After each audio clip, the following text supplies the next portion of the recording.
Hey there, and welcome to the Brittany Wheeler Show. Join Brittany as she interviews incredible people whose stories will uplift you and remind you the life you long for is just ahead. Buckle up for an inspirational ride to your best life. Take it away, Britt. Hey everybody, and welcome to the Brittany Wheeler Show. So excited to have you all today to get to experience a conversation that is going to radically change your life. And I know that because in the short time that I have gotten to know this guest has made such an impact on me, and it just is an incredible blessing and will continue to inspire and grow men and women around him. So I'm not going to wait any second longer to introduce my guest, because I want to get into a conversation that I know will inspire you all. My guest is a son, a brother, a friend, a poet, a public speaker, a servant heart, a leader. He's a survivor and an overcomer, and you're going to get to hear so much more of that today in our story. I want to take a second and welcome Brett Moore to the Brittany Wheeler Show. Welcome, Brett. Thank you very much. Very excited to have you, and thank you for saying yes. Of course. My pleasure. It's such a gift, and we have to obviously thank Miranda, right? Because she's incredible. And for those that are followers of the show, they will have seen her episode and her heart to love and serve and be in the community. And so she's just an incredible human. So thank you, Miranda, for connecting us, because this is awesome. So the next part of the show that I get into is I pass on to my guest as a great way to connect us, right? And really just to kind of prepare the audience. Like, how do we know each other? But I want you to share with the guests even bigger than that. Like, why did you say yes to the show? Like, why did you say yes to coming on and being a part of this? I mean, really, I figured once you come to a realization of where you are in your life, when you have, troubles like this, when you suffer things like that, like me with a traumatic brain injury, when you suffer things like that, the world, everything is just dark. The sky is full of clouds. You don't really see much hope in your course of your day. Everything is just looks down. Everything just seems like something bad. You don't really see the good in life anymore. And I figured, since I found a way to kind of punch that hole in the clouds and let the sun back through, why don't I help other people do that too? Incredible. Or the best way to do it, and just help other people see that they can actually make it. Yeah. What so powerful. And, I'm grateful for your yes, because I believe that this is just going to be the beginning for you as a way for people to hear your heart and for you to share this episode, and for others opportunities that are going to open, because people are going to see and hear you and be like, okay, yes, we want him on our stage. We want to write a book with him. Whatever those things that you believe God has in store for you, I know that this could be a great platform. So I want to dive in if you're ready. Are you ready? Sure. Let's do it. Okay. All right. I want the audience to know, who was Brett Moore? What were you doing as a young child? And what were you looking forward to before your accident as you were entering college at Southern Connecticut State? I figured back in those days, I saw myself saying, like, you know what? I'm going to go to school, but I didn't really have too much of a real plan. I was going to college because that was just like the normal thing to do. I figured I'll figure out what I'm going to do when I'm in school, and then I'll get my major that way, and then I'll just have a life after that. Like, have a job, have a family, have kids, and all that stuff. Yeah. But I just really couldn't get my mind wrapped around what I was going to do with myself for a long time. Mm. It was just, I was taking my basic courses that I needed to graduate. Then you got to get the general studies done, and then you decide, what selective things you're going to do. I just couldn't figure out where I wanted to be, so I was getting all my basic classes out of the way first, and then I was going to decide on it. Isn't it interesting that you went in, to school uncertain, unsure, and as a result, after the accident, it was like very much some of those decisions were made for you, right? Good, bad, or indifferent. Yeah. How is that? How have you handled and navigated that aspect of it, where like now some of these decisions are out of your hands, right? They're out of your control.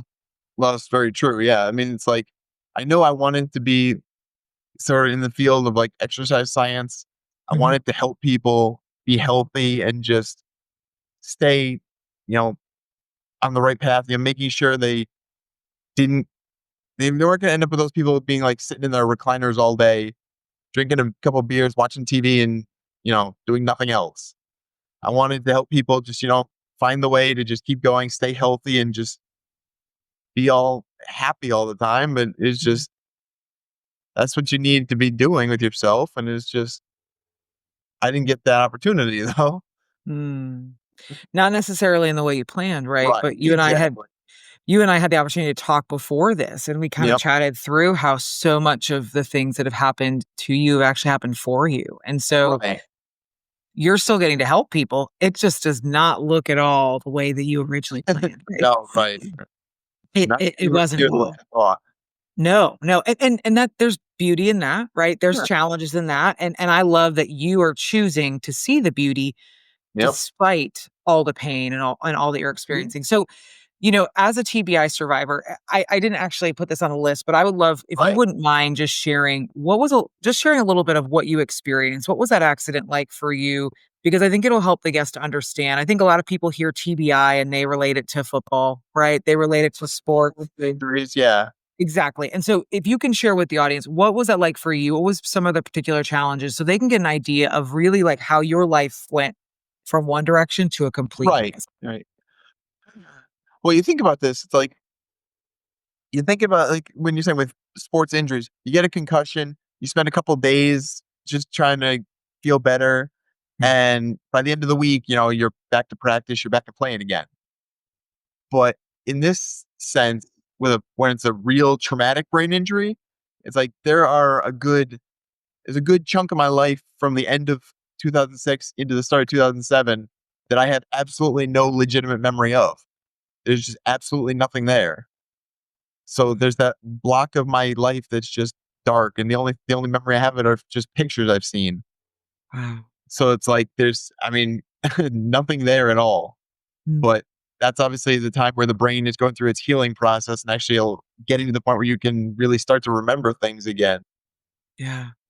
And you were in a car accident, correct? Yeah. Okay.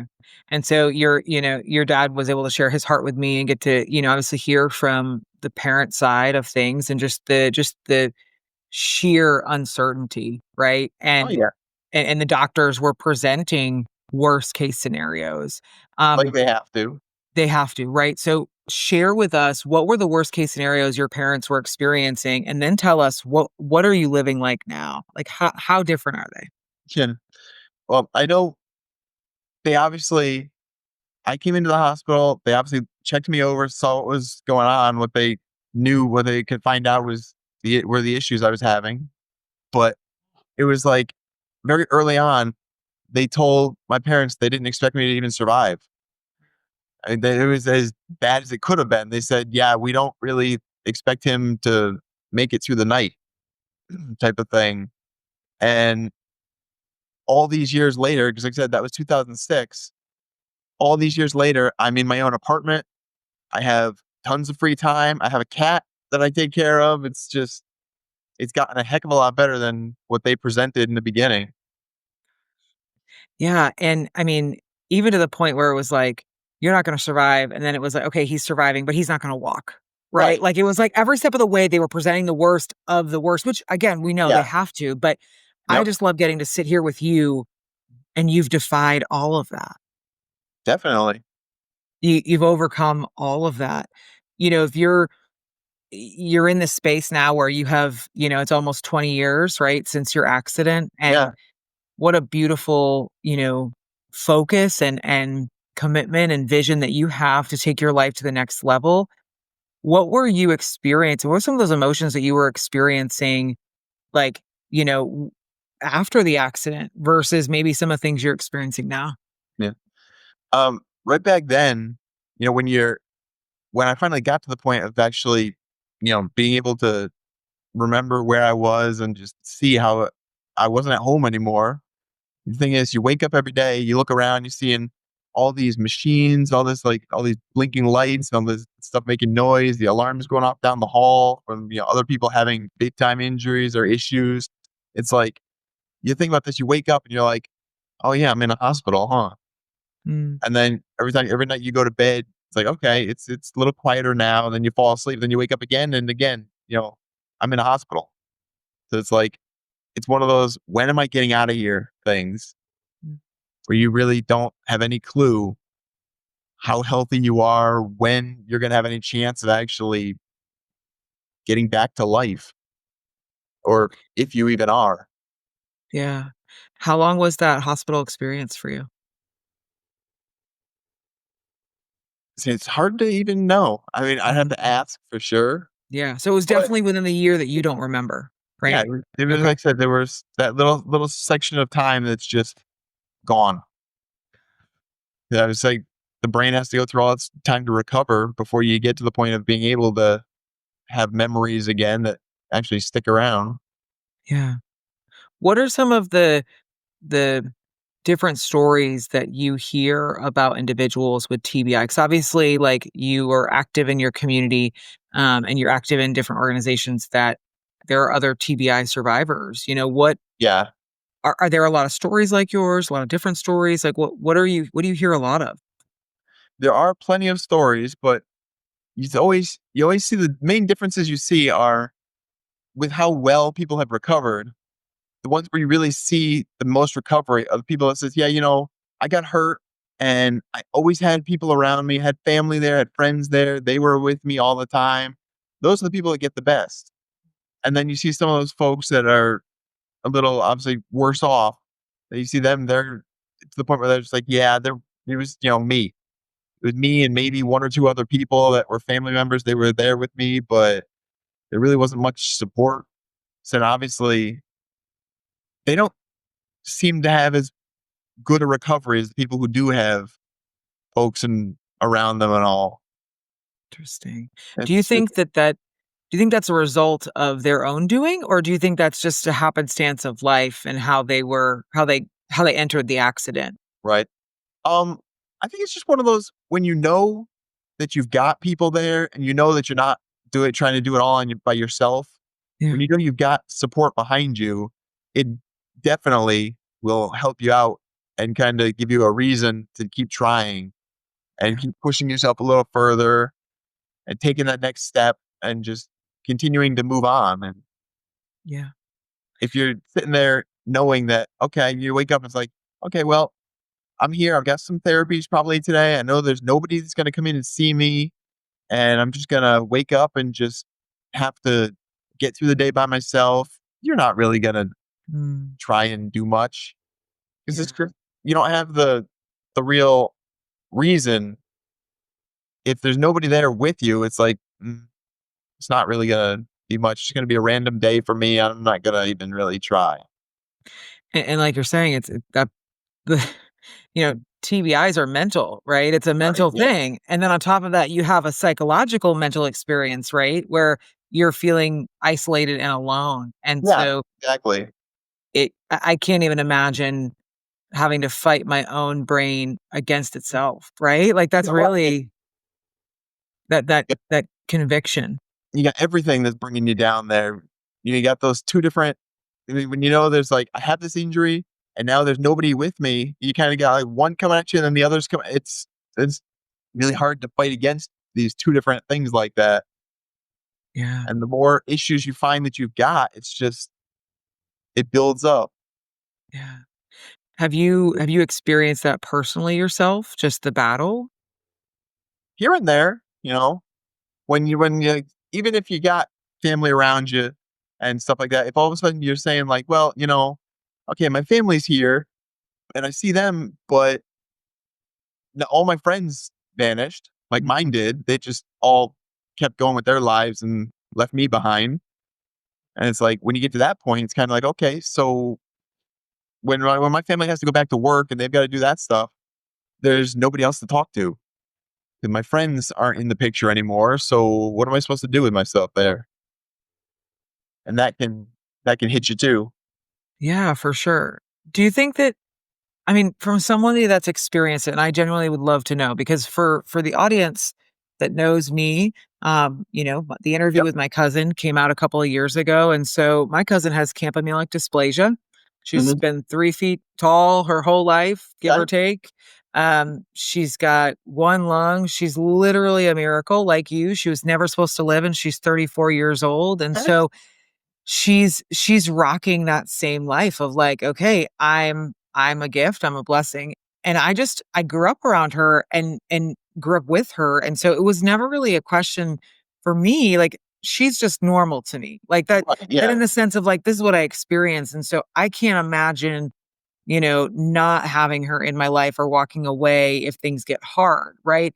So what have you had time to reflect or potentially even hear from your friends as to why they chose to step aside or why, to kind of walk away from the friendship that you were experiencing prior to the accident? I mean, like the one guy friend that I was good with through high school and until I got hurt, we were pretty close. He'd always, like I said, every week, the poker games I played on the weekends at my mom's house. He would be there Saturday, he'd be there Sunday. He'd come to both of those, and we'd talk during the week. We'd text here and there during the week, but he went on to start a career, and he found himself a wife, and he had a family. So I didn't fit into the picture anymore. Hmm. So he went on and went to Yeah. doing his own thing with his life. And I'm sorry for that. I'm Mhm. sorry that because friendship, of course, right? Whether it's a TBI or you have Yep. kids or, it takes intentionality, Yeah. right? Right. Like, and so I'm sorry that that didn't necessarily play out the way that you Yeah. probably Thanks. desired. And Yep. just the experience of, and I do believe rejection is protection. That Yeah. sometimes that ultimately, like maybe he wasn't gonna be the best fit in your life now, anyways. And it True. just worked out and God was creating space for people that are going to come alongside you well and love Yeah. you well, right? Yeah. Um, what I loved getting to talk to your dad and just his heart for you and his heart for your experience and to cultivate the next season of yourself. Right. What has your family meant to you in this process? Oh, they've been the best. I mean, if like I said, if they didn't decide to get rid of the garage they had and Mhm. turn that into a living space for me, I wouldn't have come home. Wow. I would have gone to someplace else to be taken care of because obviously I wasn't going to be staying in the hospital. I would have gone to like a nursing home somewhere and had people being taking care of me there all the time. That wouldn't have been a good thing. Mm, You can't do therapy there. yeah. Do you think that how would you say your relationship with your family has improved since the accident? Gotten a lot better, a lot tighter because around them most of the time. When I'm out doing something, it's basically with them. Yeah. When it's not, when during the day, of course, I have my people that assist me that we go and do things. But Yeah. if it's say nighttime or on a day of the week that they're not around, it's always with family that I go and do stuff. Yeah. Yeah, and before, I mean, like, you were navigating so much going into college, like, I can imagine and you were 20, we've all been Yep. 20. We know what it's like to have a relationship with our parents at 20, right? So, Yeah. I can imagine that you were close, but maybe there was potentially a distance even back then, of just being 20, trying to figure it out, Right. Yep. hang Wanting out my with own your little private friends. time away from them at times. Yeah. Right, right. And that blessing of getting to be together and grow together Yep. in a way that you wouldn't have before, Yeah. True. which is definitely super beautiful. Mhm. We talk on this podcast a lot about choosing your hard, Yep. and choosing your hard is a crossroad moment where, both decisions are hard, right? Like, not one is better than the other. Right. But the decision that you choose ultimately is leading you to the better version of yourself, right? Yep. And having a TBI and, you're now 20 years, past almost 20 years past your accident. You've grown, you've recovered, you are enduring, but there's still challenges and obstacles, Oh, right, that you absolutely. are facing. And if somebody was to look at you and they're like, "Oh my gosh, like he has a TBI and he, wants to go and public speak and write a book," like what like that has to be so hard. Yeah. I would love to know, why are you choosing, to public speak and to pursue this next journey, amongst the fact that, like, there are going to be daily challenges that you face. Even this Yeah. podcast itself presented some newness and some getting comfortable that you hadn't experienced before. Why are you pursuing that hard? See, I've always wanted to be that person where when you go, like, if you go to the brain injury wing of the hospital, most of these folks, they're laying in a bed. Maybe they'll have some family with them, but the majority of them are just, like I said, during a work day or something like that, when nobody's available to be around, they're laying in their bed just by themselves. The nurses are going up and down the hall, but they're working with they're there for take care of everybody. So they basically spend the whole day just laying in a bed, staring at a ceiling or looking at a TV on the wall if someone remembers to turn it on. Mm, And I figure instead of letting them just be sitting there like that, why not have some way to show them that, yeah, you know what? You're there now, but I was there too. It gets better. You can keep going. You can keep getting better, keep taking steps, and just keep advancing things in your life as much as possible. it's first off, it's so incredible. And when your dad was telling me your heart and why you're taking on this challenge and stepping into the next season and your heart for that, I was like, yes, he needs to be on the show. This is not a question. Like, he needs to be, because I I interview ordinary people living extraordinary lives. And Brett, my friend, you are an ordinary man living an extraordinary life. And you're welcome. And thank yourself, because you're doing the work. I just get to look good and talk into a microphone and ask you some questions. Like, you're the one waking up every single day, committing to the ups and downs, right? Committing to your routines, committing to the structure, committing to potentially the uncertainty that you're navigating. And Yeah. um that's so inspiring. Mhm. So inspiring. I hope you Hopefully know it that. will be. It will be. It already is. Yeah. It already is. Um, what are you currently doing? So obviously I know that, you I think you're doing some working within the hospital. What are you currently doing to help people right now that's maybe not even public speaking or Mhm. um, writing a book just yet? Yeah, I mean, besides going to the hospital and going up to the brain injury wing and actually meeting with the folks in there and having my little speech, just talking to the group there. I got that going on. Like I said, I am working on that book of mine, hoping to someday be able to publish that and let someone read that and go, oh, have that be another little way of letting them see that the sun, will come up for you. And just as much as possible, talking to people, writing that, and just being out there, letting them see me, and just putting my face out there and be like, you know what? Here you go. It can happen. You gotta always try to pass on that message that, don't ever let someone put a wall in front of you, because every wall has the way around it. Yeah. Even if you gotta go, dig and go under it, you can still find a way around that thing. Yeah. Or climb over it, right? Or Yeah. catapult over it, or tell You someone got a to. ladder or footholds, yeah.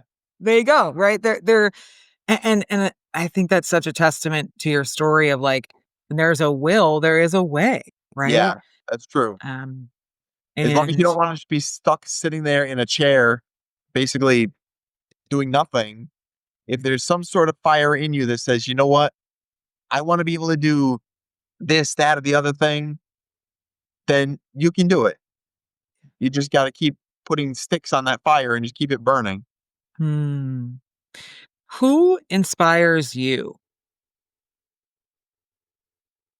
Good gosh. I mean, really everybody that I see just that are out there trying to make the world a better place for people. Whether you see that on TV, you see, like, I mean, I go to church every Sunday, and it's like the uh the pastors there are always big for that. They're always trying to tell people, how much better things can get for them Yeah. if they, they got all those good stories to tell about things they've seen through their years, Yeah. and that always helps. Yeah. I can always borrow some of those to say, what I heard last weekend was, and pass on that story. Absolutely. I love that you brought up your relationship and just going to church. Mhm. What was your relationship with God prior to your accident? I went, like I said, my parents would bring us to church as kids, me and my sister. We'd go to mass on Sundays, but eventually there was a time where we just stopped going. I mean, it kind of got to a point where it was just like we just didn't do it on Sundays anymore. And for a lot of years, never even woke up on a Sunday thinking about going. It was one of those things where it's just like, nah, let's just, stay home and do whatever else. Mm.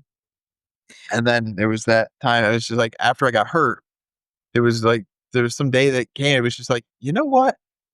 Why don't we go back? And haven't stopped since. What do you think, or who do you think that nudge to go back came from? It's like I'm not even certain how it all came around. I think I remember there was just a thought in my head one day that said, you know what? Why not? Why not go back? I mean, I know they couple times while I was in the hospital, they would bring me down there just to, wheel me down there on a Sunday and sit and listen. Even when I wasn't really able to interact at all, I still went. Yeah. Yeah. And even in those moments, God didn't need you to interact, right? He just needed Right. you to be Yeah. present. Just hear him, hear the words and just be there. Yeah. He'll do the rest. Yeah.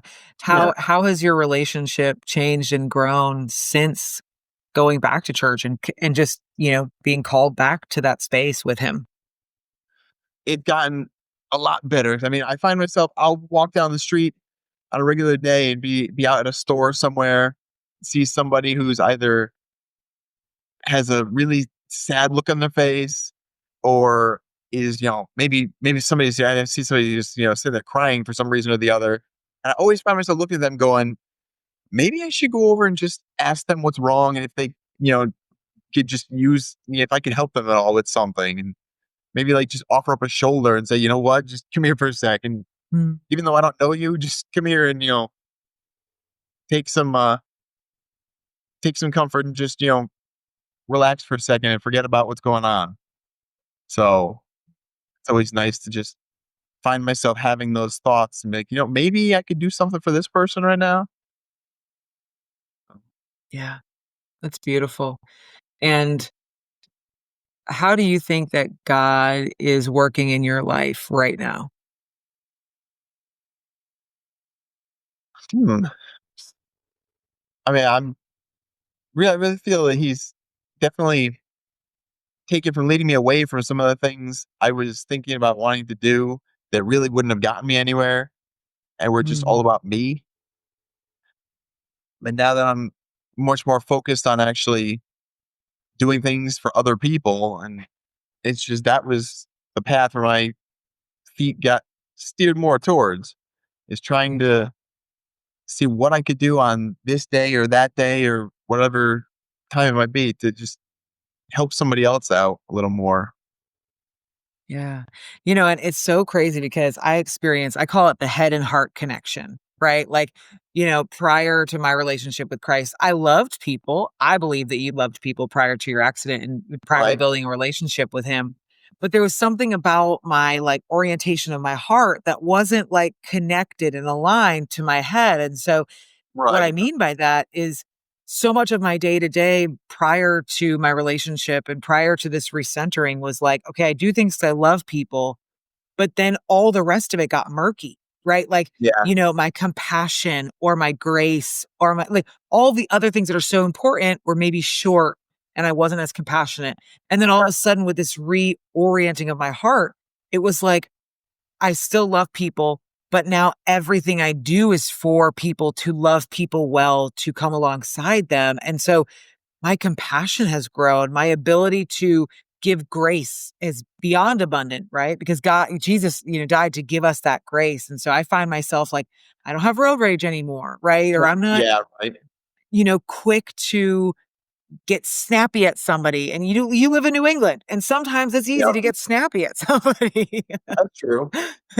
And so I just love that you were just sharing of, even in your new season, how Hmm. God has also, within your capacity, He's expanding your grace, right? He's Yeah. expanding. You've always wanted to help people, Yep. but look at how He's even taking that to the next level of like, you know, if you make it about you, we're not going to go anywhere. But if you make it about Right. others, we can have a huge impact. Yeah. Figure, say you're at the store and you're looking for this one item, and there might be like one left on the shelf or something, and someone else, as you're about to really reaching for it, someone else runs up and grabs it quick and takes it off the shelf and goes, like, say at the grocery store, you're looking for like the last, say like the last T-bone in the case, and you're like, oh, that's gonna be great for dinner, and you're going to get it, but somebody else takes it away and goes and purchases it really fast, Mm. and you're like, "Oh, that was gonna be what I'm gonna have for dinner tonight. What the heck?" And you get all mad about it. You start, saying those bad things in your head, like cursing that person Mhm. up. But at the same time, it's like, well, okay, what if this person has a family at home that, needs that?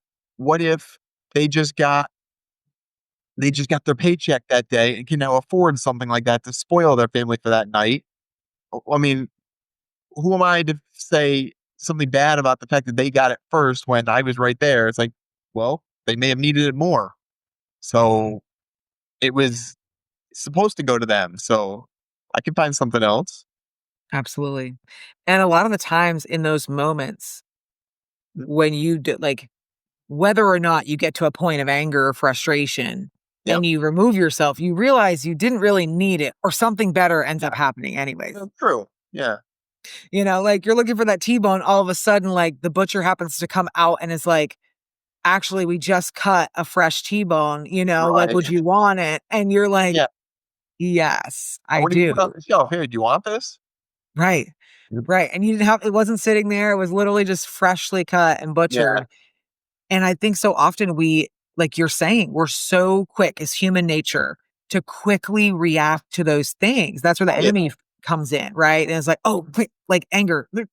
Yeah, And if we just have a few minutes of patience and grace, we actually find that the next few steps are what we should have taken versus potentially what we were originally deciding to do, like the right, T-bone right. steak. And interacting, and reacting super quick and not saying, "You know what? Let me think about this for a second," Yeah. and not just let that first emotion hit you and just go with that. Yeah. Yeah. And I think that just comes back so much to even your story of like, it could have been just so easy for you be to come out of this injury and to just be angry, you Right. know, to decide that this happened to me. I am angry. I wanted this, I wanted that. And it was your intentional choice of choosing love and grace and kindness that has softened your heart, right? Yeah. And has made it so that along the way, your path has presented itself even more fruitful than Mm. you probably have ever imagined. Oh, absolutely. That's true. You mean Yeah. you right away, you get told, you can expect recovery for about this far, and then anything after that is just gonna be, either not even that noticeable if it happens, or not noticeable at all because it's not going to happen. So it's you have to kind of force yourself to say, "Okay, well, if the doctor says I'm gonna recover to about here, and then after that's just gonna be nothing special." It's like, well, I'm gonna get to here, but I'm gonna force myself to here. later. I'm going to force myself to keep getting better and make sure that I prove this doctor wrong Mm. and actually get more than Yeah, they and think I ever would. yeah. Do you find that um doing hard things is easier now than it was before, just simply on the fact of your will and your conviction to overcome? I think it can be that way if if you put enough effort into it. They say the harder it might be. It's like, yeah, okay, but it's still doable. Mm. You just Yeah. don't ever find yourself going over and flipping off that light switch and saying, okay, that's it, I Mm. can't do it. You got to sit there and just say, okay, this is going to be super hard, whatever it might be. This is going to be really hard, but if I just keep the fire going in there, I'm going to do it, or at Yeah. least get as close to it as possible. If you can't actually achieve whatever it is, you just Yeah. don't give up. Yeah. And there's also this sense of like, for me, it feels like it's it's like a muscle, you know? I've used it so much that I only know how to keep using it, right? Yeah, right. I don't know if you can relate to that yourself of like, well, I've come this far, so I'm gonna keep going. I don't know any different after overcoming and continuing to climb that wall, as you mentioned, and Right. find a way. And for me, having God, create the way, move the wall, whatever that is, I Yeah. find myself being like, I don't know how to not do hard things Sure. because Yep. I've just done that for so long. Yeah. Right. That's true. It's like you always got to just keep trying and keep seeing what you can accomplish. Mm. I just a question came to mind that Okay. while you were sharing, what we talked about friends and we talked about community, and obviously, like, your family is so important to you, but I feel like you could give such wisdom to maybe other people who aren't experiencing the TBI themselves, but are trying to support loved ones or friends. What is advice Right. that you would give them, especially what it's like to lose people just, in this kinda sweet spot of life happening and your Yep. accident? Right. What advice would you give to family and friends of those that have loved ones suffering through a TBI on how to show up, how to love them well, how to be a support system that you've received? Mm. It's gonna be like that you can't just interact with people the same old way because you're basically looking at a completely different person. Mm. Your life went to that point, stopped, and say it was going this way. Now it's going off on a 45-degree angle, one way or the other. It's not going to be anywhere near the same path they were on before. So you just kind of have to figure out what that is, figure out where it's going now, where they're wanting to take it, and just help guide them along it. So good. I have interviewed, obviously, Miranda. We know she had cancer, and another friend of mine, Yep. who's also a rugby teammate, Okay. has overcome and battled cancer. And I think what I experienced with them and in their interview was show up. Yeah. Like, like, your friend is still your friend, your mother is still your mother, your brother is still your brother, your sister. Like, just Yep. show up, right? Like you said, and allow it to happen, right? Don't try to necessarily change it or come in thinking things were gonna be the way they were. Right. Um, for them having cancer, with my one friend who shared, she was just really honest about, like, "Don't be weird." Like, Yeah. Well, no. Yeah, I get that. don't be weird. Just, I am me, come in and like, just be willing to just act as if like, just come in and act. And Yep. I think for your case is a little bit different than, what they experienced in the sense of, with someone with cancer, it's like they don't want you to act as things are weird, and Right. they Yeah. kind of want you to keep things normal. With what you're saying, it's show up, don't act weird, but understand things are not going to be normal. And so it's like just have the grace and the patience to walk the walk, no matter what that looks like. Mhm. Yeah. And figure out where things are going now and just adapt to it. Mm, yeah. So powerful. I So wasn't powerful. I wasn't like that. I wasn't interested in the same things anymore. Like I just I didn't want to be doing the same things. So it's like I Mm. had to figure out what the new things were that I wanted to do with myself and have people just assist me with being able to do that stuff. Yeah. Yeah. And being okay with it, which I can only Yep. imagine how challenging that was for you. Yeah. Very much so. Challenging. Yeah.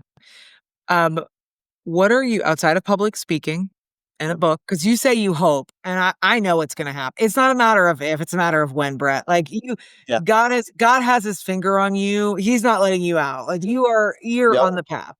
So outside of that, what are some of the things that you're looking forward to in life that you're excited to experience in the future? Gosh. I mean, I think here. If I can be someone who just, ends up one day, whenever in the future, walking down the street and you like even walking through a shopping center or something, have somebody look at you and go, "Hey, I just saw you on the news. They were talking about that thing you were talking to people about. You tell people about being an inspiration, trying to inspire folks. Like I read they did a story about you and like this, that, and like I really got something out of that. Mm. Like that would be awesome if I had people come up to me in public and recognize me and say, I actually got something on what you said the other day, wherever you might have been. Yeah. That would be a really cool thing to have happen. And they definitely will. Mhm. Like I said, it's not a matter of if, my friend, Yeah. it's a matter of when. Um, you know, obviously we've shared so many amazing things today. If you were to isolate a piece of advice that you would give someone listening who is in the throes of recovery, in the throes of I don't like whether they have community or not, right? Right. What is like a really tangible advice that you would share to your brothers and sisters that know exactly what you're going through? Mhm. Gosh. It's like if you get all of like anytime if I were to go back to the hospital and see other people who are in the same situation I was, and you walk into those rooms to meet with these guys and you tell them, I know that at this point in your life, it feels like Alcatraz, where you're out in the middle of nowhere, you're cut off from the whole world, you're stuck inside this tiny little cell, and you got nothing. You're by yourself. It's like someday someone's gonna come there and punch a hole in that wall, and there's gonna be a little boat and an oar down there in the water. You're gonna climb down, you're gonna get in that thing, and you're gonna paddle yourself back to shore, and you're gonna get back to life, and you're gonna be able to do some of the things you want to do. I mean, it's gonna happen. You just gotta let them know there's no reason to ever say, okay, well, I'm on this island, stuck in this prison. I'm not going anywhere. There's no reason to ever believe that. There's there's always gonna be some path. You can go this way, go that way, go that way, and just there's always gonna be some way you can start walking that's gonna lead you to where you want to be. Mm. I'm like over here, like tears are forming in my eyes, Brett. It's I just such a great visual, right? Because everyone knows what Alcatraz is, and if you don't, Google it. Yep. Uh, and I think that what you just shared is not only going to resonate with your brothers Mhm. and sisters that are experiencing recovery and TBI, but like the single mom that's Oh looking yeah, right. for the next meal, right? Or True. the young kid who grew up in adoption and Yep. is trying to navigate life without family, right? Mhm. You Yeah. know, the family that just lost loved ones and potentially like they're a father figure and feel like that. I just think what you just shared is so relatable and Yeah. anybody can really just take that visual and be like, yeah, like there is going to be a path. Mhm. There is going to be a way Right. and Yeah. the boat's gonna be there. You gotta get on the other side of the wall, right? You've Yeah. gotta keep going. Um, Find a way to break through that and just you'll get yeah, there. yeah. Has there ever been like a mantra or like a saying or anything that you've held on to for the past 20 years that's like been your when things are down, chips aren't working, it just peps you up? There've been several through the time that I, was thinking about back like in the early days, thinking about it, and haven't really had to say these things to myself for a long time, Mm, but like so I don't even remember where the heck they were, where I heard them the first time, but obviously, like I say, the sun does come up tomorrow. Well, yeah, it does. mhm. And when you're going through the stuff in the beginning, at least everything is dark. But at some point that will happen. The world will get light again and stuff like that. It's like there's no reason to ever think it's not going to. So true. Um, is there anything that is on your heart that you've been thinking or that you really wanna share with the audience before we head into lifestyle questions? Oh boy, I don't know. I'm not too sure. That's okay. If you don't, I just create that space just in case, because sometimes there are things that are Right. stirring, that'll come up in our conversation that you'll be like, "Oh, I gotta share this," and, we'll have a Yeah. and people forget, and, like, they're like, "Oh, yeah, thank you for saying it because I wanted to actually share this earlier." So, I Yeah. just wanted to create space. Yeah, you don't have to have Right. anything, but Yep. Okay. very cool. Mhm. Um, I before we head into lifestyle, I just wanna tell you I am so grateful for this time together. Yeah. I hope you enjoyed yourself. Definitely. It's good stuff. Great stuff. And, I know that this podcast is gonna be an incredibly viewed podcast and shared episode on our show. I know that it's gonna be an incredible tool for you and to me, your dad feels like your manager. I'm like, "Your dad's your manager." Like, he's like, you pay him to do all of your bookings and everything. So that I'm like, "That's your dad to me." I'm like, "So your manager, Mr. Moore." So Yep. this is gonna be a great tool for your family to use to share your story Right. and to share how they can, get in touch with you. And so I'll make sure in the show notes of the episode, I know your dad and you are working out some of the details, but what I'll do is once you have some of that information together, I'll go ahead and put that information on how people can contact you in Okay. the show notes so they can reach out, whether it's to, book a conversation with you and have you come speak to their group, or maybe just to access your website and what you're doing. So once we have that information, I will put it in the show notes so people can find it. Mhm. How does that sound? Sounds good. Yeah. Awesome. Okay, you ready for the 2 fun lifestyle questions? All right. Okay. All right. What is your favorite coffee shop or drink spot in, the area that you live, and what's your go-to order? Gosh. That's one of those. I don't really do much in that sense, but um, if I had to pick any place, I'd go. Yeah, I know there are Dunkin' Donuts all over the place. Mhm. Go for a nice hot tea. Mhm. Nice like nice lemon tea or something like that.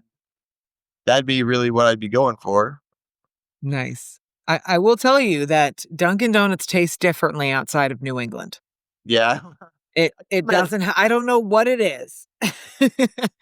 But every time I tell people, I'm like, when I come back and I visit and I spend time in New England, I will drink Dunkin's. I do not drink Yeah. it outside of the 6 states that represent New England. It doesn't You'll have to experience it when you travel. When you go somewhere outside, tell your family, I need to go to Dunkin's. Brittany said I need to try it. And you're gonna be like, yeah, it doesn't taste. I don't know what it is. I don't get it. I don't know, Yeah. but it doesn't taste the same. You have to try it. Yeah, gonna have to try it and see. Yeah. Yeah. Now you have to remember that when you're on a trip. You know, Exactly, exactly. What The next question is, what is your favorite type of music and your favorite artist? country music, Nice. 100%. And I think I still have to say my favorite artist is still Craig Morgan. Nice. He's good. Yeah. He's And good. ever since he gave me a little shout out at the concert I got to go to. No way. That's so how? Wait, tell me the story. I'm so intrigued. And we got, I guess, I don't remember. We got the word to the DJs, the radio station that I was gonna be going to the show. And I was still really not all there. I was Hmm. still there early in recovery. And I got to go to this concert, and he came up on stage and actually said something give me a little shout out at the beginning of it and autographed the hat for me. Oh, It's hanging up on my wall at home. that's so sweet. Shout out to Craig Morgan for being a great human. Oh, I love that. Oh, whenever I watch those reels of artists and musicians connecting with the audience, I'm like a Yeah, baby, right. full on tears. Like, so, do you have any country concerts planned for this summer? No, not right now. Not, well, you better. I better get a message that says that you got some country concerts planned because Yeah, I said I'll have to look at what's coming up and see what there is. definitely. I think Billy Currington. Yeah, I think Billy Currington is touring. I Brad Paisley is touring. Yeah. Yeah, you'll have to do some research and look up some spots because I think Brad Paisley is coming to where I am and Billy Okay. Currington, and yeah, so you'll have to see what's out there. And you can get. I think you guys where you live, you have like a venue that has an outdoor space, right? Like it's a mostly outdoor venue. Yeah, Yep. and those are so cheap. You get lawn seats. You go with your friends. Just It's bring a 40 blanket, bucks. you're good. Bring something to Exactly. sit on so you're not sitting on the dirt and you're good. Exactly. Exactly. This was incredible. Thank you, Brett. Seriously, thank you. So grateful. And I'm so excited to see where you go, my friend, and just the experience that the community is going to have. And Yeah. I am grateful that you said yes to the Brittany Wheeler show because you inspire me. And just this conversation was so beautiful. And I know it's going to bless people and change lives. And so I'm just going to call on the audience to share this episode, share it with people that would benefit from Brett's story, whether it is they're navigating their own TBI injury or they are friends and family of someone who is, or this is just an Right. inspiring story, right? That relates to Yeah. you. So, Even if it's just someone who knows someone with a medical issue of any kind that says, you know what, this could help them. They watch this, it's different, but they could still get something from it. 1000%. You know? 1000%. Yes. You guys, thank you so much for listening. Follow us on Instagram, TikTok, wherever you listen to our podcast. I will share all the ways that you can follow Brett, cheer him on, share love, share his story, get connected with him in the show notes. As always, do good things, make me proud, and we'll see you next time. Bye, everybody. Thank you very much for having me on.